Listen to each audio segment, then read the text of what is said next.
ناظرین السلام علیکم ورحمۃ اللہ وبرکاتہ۔ آج میں آپ لوگوں کے لیے ایک چھوٹا سا قصہ لے کر آیا ہوں۔ یہ ایک چھوٹی سی کہانی ہے جو صحیح بخاری اور صحیح مسلم کتابوں میں موجود ہے۔ جب بھی یہ قصہ میں پڑھتا ہوں سوچتا ہوں کہ کیا اس طرح بھی ہوتا ہے۔ چلے آپ بھی قصہ سن لیجئے۔ ایک دفعہ نبی صلی اللہ علیہ وسلم نے صحابہ اعظام رضوان اللہ علیہم اجمعین کو صلاۃ الکسوف سورج گرہن کی نماز پڑھائی۔ کافی لمبا قیام کیا، کافی لمبے سجدے اور رکوع کیے۔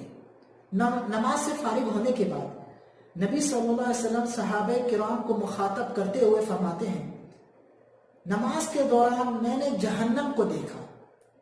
اللہ رب العالمین نے نماز کے دوران مجھے جہنم دکھائی۔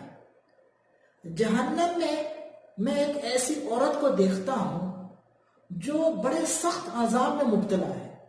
وہاں ایک بلی ہے جو اسے برابر نوچ رہی ہے، جو اسے برابر تکلیف دے رہی ہے۔ میں نے فرشتوں سے دریافت کیا، پوچھا آخر وہ کس گناہ کی وجہ سے جہنم میں گئی ہے؟ آخر اللہ رب العالمین نے کیوں اس پر بلی کو مسلط کیا ہے؟ فرشتوں نے کہا یہ اس عورت نے ایک دن بلی کو دیکھا۔ بلی کو دیکھنے کے بعد اس کو پکڑتی ہے اور اس کو اپنے کمرے میں بند کر لیتی ہے۔ اس کو اپنے کمرے میں بند کر لیا۔ صرف یہی نہیں بلکہ اس کے سامنے نہ ہی کھانے کی کوئی چیز رکھتی ہے، نہ ہی اس کے سامنے کوئی پینے کے لیے پانی رکھتی ہے۔ دن اسی طرح گزرتے رہے، راتیں بیت گئیں، بلی تڑپتی رہی، چلاتی رہی۔ اس عورت کو مزہ آتا تھا۔ جب بھی بلی کی چلانے کی آواز اس کے کان میں پہنچتی تو اسے لطف ملتا، مزہ ملتا۔ ایک دن یہی ننھی سی جان، یہی چھوٹا سا جانور اللہ کو پیارا ہو جاتا ہے، اس کی روح نکل جاتی ہے۔ میرے پیارے بھائی، میں نے یہ قصہ مزہ لینے کے لیے نہیں بیان کیا ہے۔ یہ قصہ جب بھی میں سنتا ہوں میری روح کانپ جاتی ہے۔ اس قصے سے کئی سارے، بہت سارے سبق ہم کو ملتے ہیں۔ پہلا سبق، ہمیشہ ہمیں اللہ رب العالمین سے دعا کرتے رہنا چاہیے کہ اللہ تعالی ہمارے اندر ہمیشہ رحم جیسی صفت باقی رکھیو۔ رحم جیسی صفت باقی رکھیو۔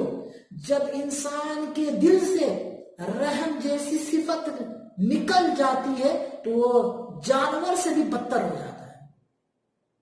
دوسرا بڑا فائدہ، دوسرا بڑا سبق، کسی گناہ کو چھوٹا مت سمجھیے۔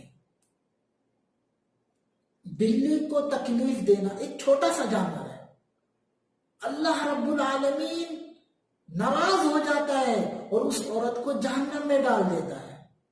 ایک چھوٹا سا جانور ہے، کسی گناہ کو حقیر اور چھوٹا مت سمجھیے، اس سے بچنے کی کوشش کریں۔ تیسرا اور آخری سبق، ایک سچا مسلمان وہ ہے جو ظلم نہیں کرتا ہے۔ ناظرین، آج ہم معاشرے میں ہر طرف ظلم دیکھتے ہیں۔ ظلم بچھا ہوا ہے، بکھرا ہوا ہے۔ ہو سکتا ہے ویڈیو کو لائک کرنے کی وجہ سے، ہو سکتا ہے چینل کو سبسکرائب کرنے سے، ہو سکتا ہے ویڈیو کو شیئر کرنے سے یہ ویڈیو اس ظلم کرنے والے شخص تک پہنچ جائے اور وہ ظلم کرنے سے توبہ کر لے، اور ہماری یہ کوشش صدقہ جاریہ شمار ہو۔ ناظرین، اتنا ہی کہنا تھا، پھر جلدی ملتے ہیں۔ اپنا خیال رکھیے گا۔ السلام علیکم ورحمۃ اللہ وبرکاتہ۔